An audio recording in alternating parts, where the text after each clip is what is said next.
warahmatullahi wabarakatuh.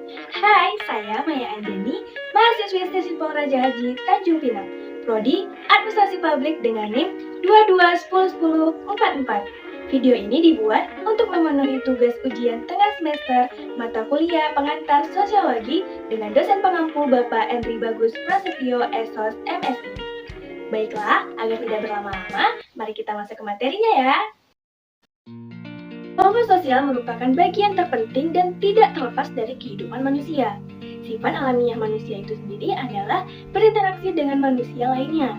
Biasanya kita sebut dengan manusia merupakan makhluk sosial. Nah, makhluk sosial inilah yang mendorong suatu individu untuk membentuk kelompok-kelompok sosialnya. Klasifikasi kelompok sosial. Yang pertama yaitu dari Durkheim yang membagi menjadi dua klasifikasi. Yang pertama yaitu solidaritas mekanik, merupakan kelompok sosial masyarakat yang masih menjunjung tinggi nilai kolektivitas masyarakat atau kelompok. Nah, di bagian ini biasanya terjadi di pedesaan, karena mereka belum tahu nih cara pembagian kerja, sehingga pekerjaan yang mereka lakukan selalu secara bersama-sama. Contohnya yaitu gotong royong. Dan yang kedua ada solidaritas organik, merupakan kelompok sosial masyarakat yang sudah mengerti pembagian kerja.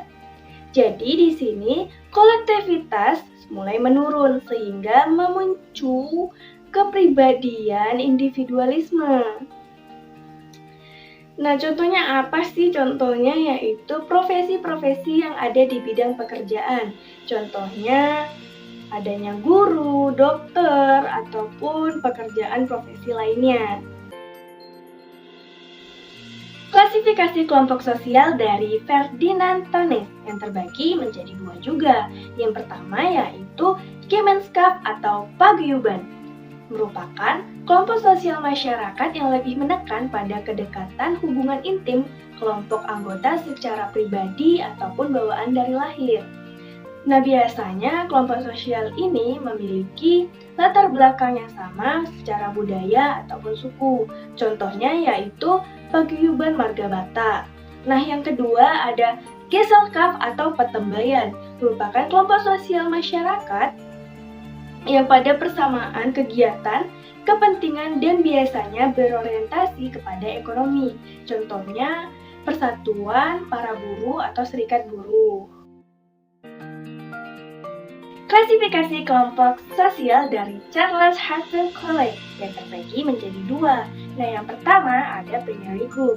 Primary group ini merupakan kelompok sosial masyarakat yang memiliki hubungan, pergaulan, dan kerjasama secara tatap muka yang intim bahkan bersifat pribadi. Hubungan primary group dapat dikatakan intim karena adanya tingkat solidaritas yang tinggi, keanggotaan yang sedikit, dan perasaan nasib yang sama. Contoh hal kecil pada klasifikasi primary group ini adalah keluarga beserta kerabat kita.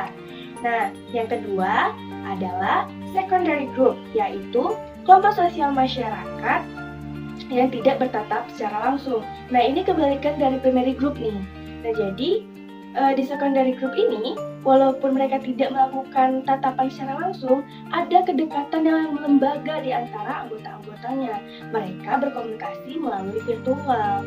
Nah, contoh ini tuh bisa ada di dalam komunitas K-pop. Biasanya mereka hanya berkomunikasi melalui grup yang telah dibuat, namun tidak pernah bertatapan secara langsung. Klasifikasi kelompok sosial dari Merton. Klasifikasi ini merupakan klasifikasi terakhir yang akan saya paparkan. Nah, klasifikasi Merton ini terbagi menjadi dua.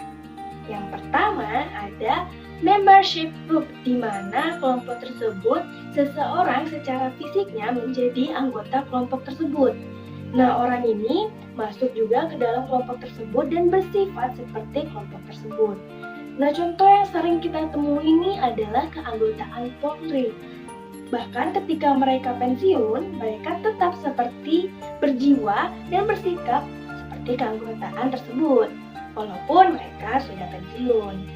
Nah, selanjutnya ada yang kedua nih, kebalikan dari membership group, yaitu referensi grup. Dari kata referensi aja kita sudah kebayang gitu kan, apa nih pengertiannya gitu kan. Sudah kebayang nih sama kalian. Nah, referensi grup ini adalah kelompok sosial yang menjadi acuan bagi seseorang. Seseorang ini tidak mengikuti kelompok, lembaga, atau komunitas tersebut, namun bersikap seperti komunitas tersebut atau kelompok tersebut gitu.